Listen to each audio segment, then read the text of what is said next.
Hey, I don't know what I'm doing here. I'm just gonna record with the camera like that.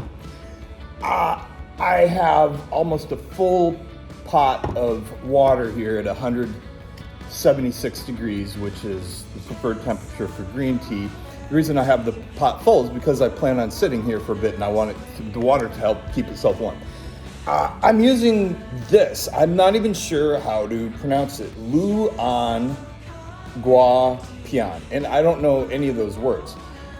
Melon seed.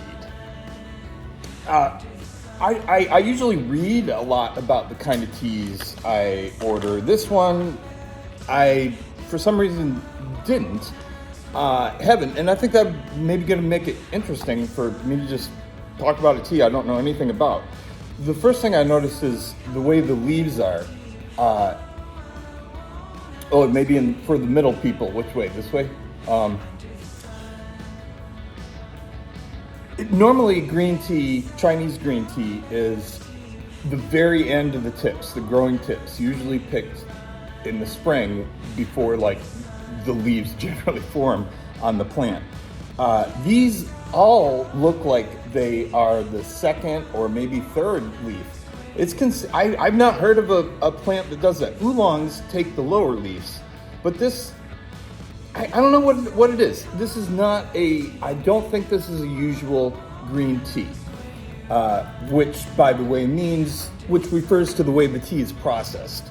There's certain cultivars of tea that you make green tea with as opposed to black tea or pu'er. But conceivably, you could pick leaves off of any tea plant and it would be green tea if you process it like green tea. So here we go.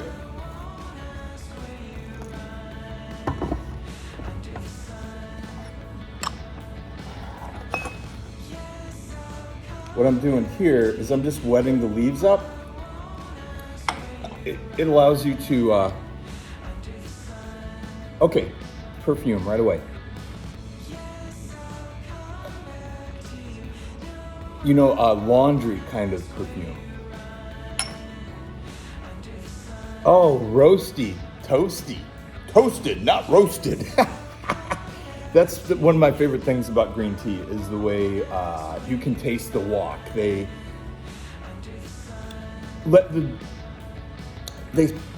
early in the process, or within a few days after picking, green tea goes through what's called the kill green process, which is briefly heating it up. Chinese do it in a wok to change the enzymes that would otherwise turn the leaves black and into a black tea, or if you do it partially, an oolong tea.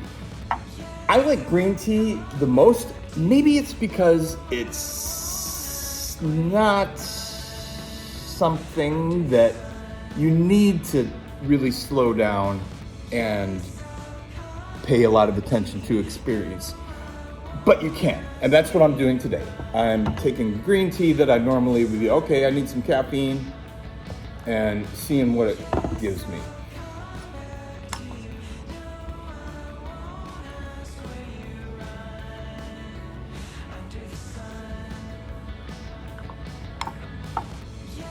So that's about 15 seconds.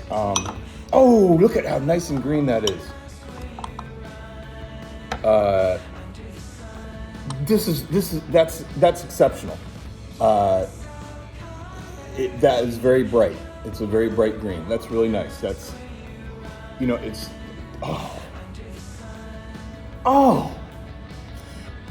okay. You gotta say it when you think it.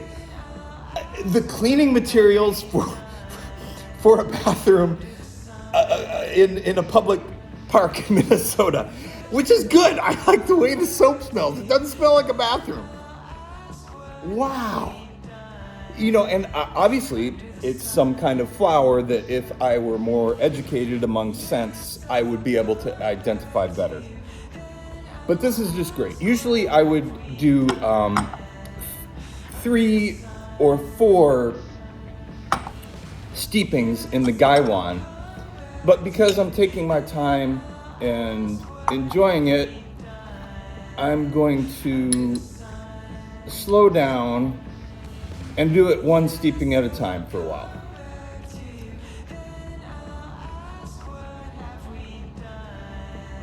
Okay, I get swimming pool when I use this thing when I don't smell anything else.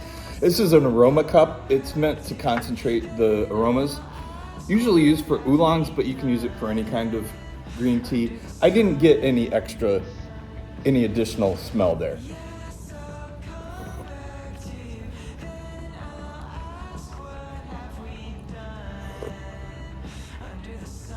The first thing I noticed there was the tea was not hot.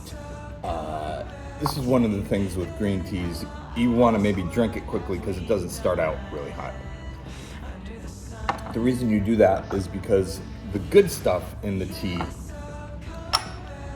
becomes infused at a lower temperature than the more bitter things that you don't necessarily want, which aren't necessarily bad, but you don't necessarily want them in green tea.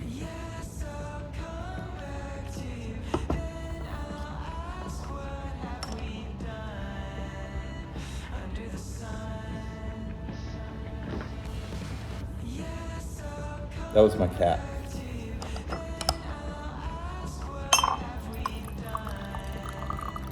I'm a little klutzy, but I like to believe that spilling a little bit of tea represents abundance. I made that up. That's not a Chinese thing that I know of. Okay, now, even the smell is becoming sweeter. As steepings go on, this is just the second one, a sweet taste sometimes comes out that's not in the earlier infusions. Candy.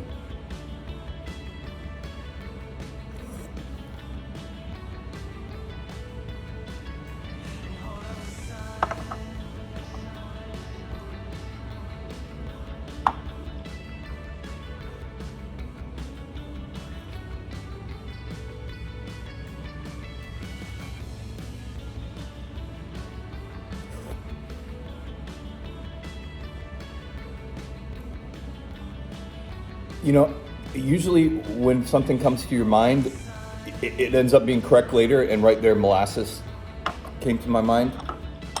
So I wouldn't be surprised next time I have this tea, or maybe even later on in this section, I go, yeah, that was molasses.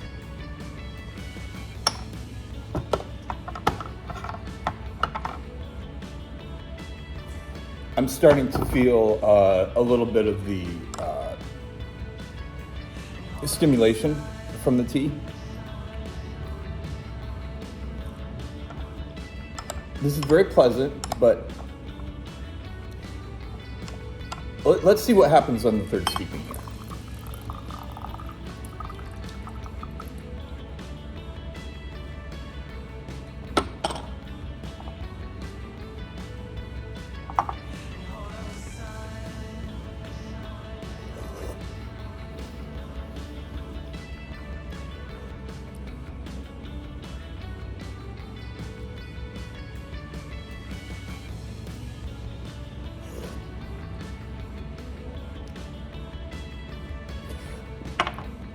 Next time I use this, I'll use more leaves, even though these expanded,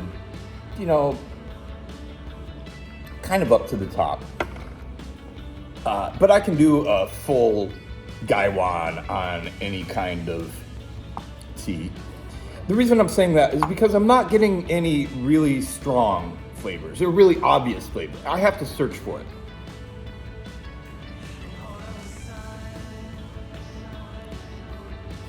Other than tea, and this is kind of an umami tea. Umami is,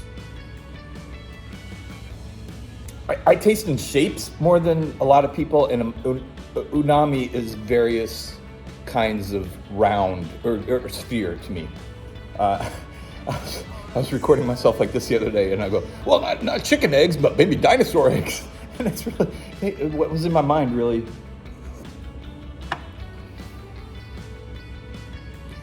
Here we can see the leaves are unfolding. I think I remember the leaves never folded all the way with this. So this is, okay, now it's looking like these are just very, very long tips of the of the plant, and it's, well, no, this is too big. See, this is all one leaf. It's very thin though. Interesting. You know, are they rolled up horizontally? I'm going to try to unfold this one all the way. Okay, here we go.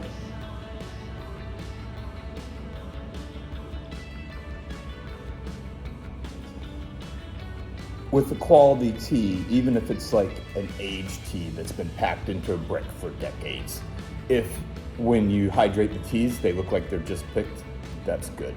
Sometimes you can't because most aged tea isn't green.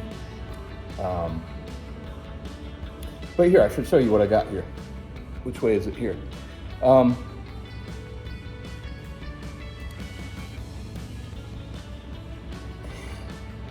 The euphoria from the caffeine for really good teas is usually accompanied by a psychological sense experience for me that heightens the buzz. It's not just chemical, it's not just experiential.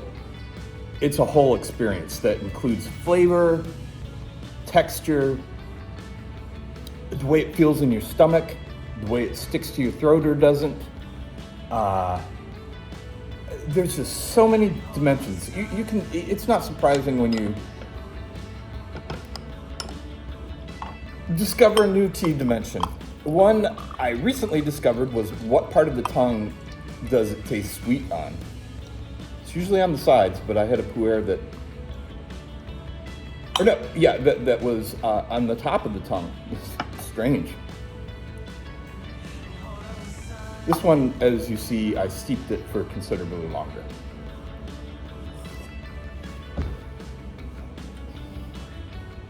You know, this is more, I'm getting more of a aroma from this tea than flavor.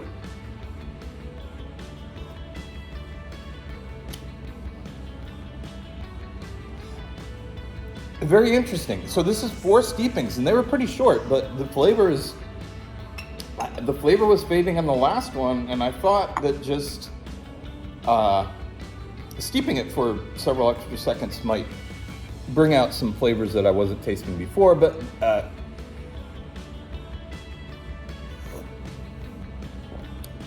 you know, and again, I was saying I was probably skimpy on the leaves. One thing that can be hard to judge is how much the tea weighs with a new tea, because the way it's processed and even the qualities of the leaf. Some tea leaves are thicker than others, thicker from like a succulent, it's thicker.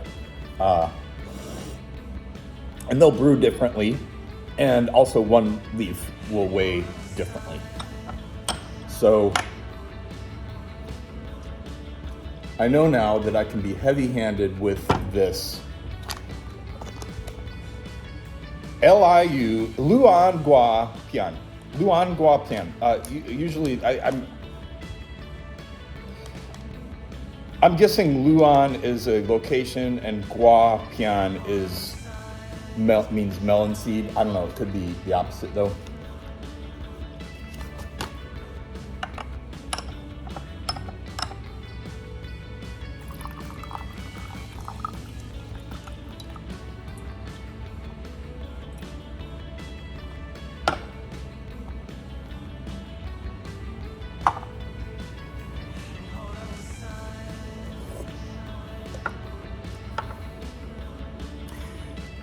You know what I realized just this very second?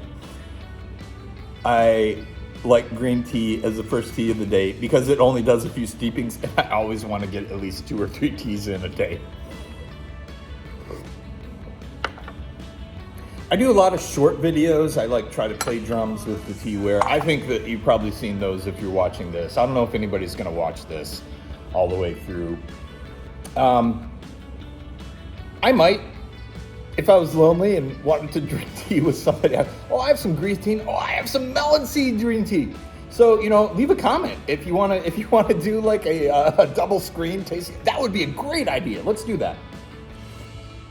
All right, thanks. Subscribe. I do this often.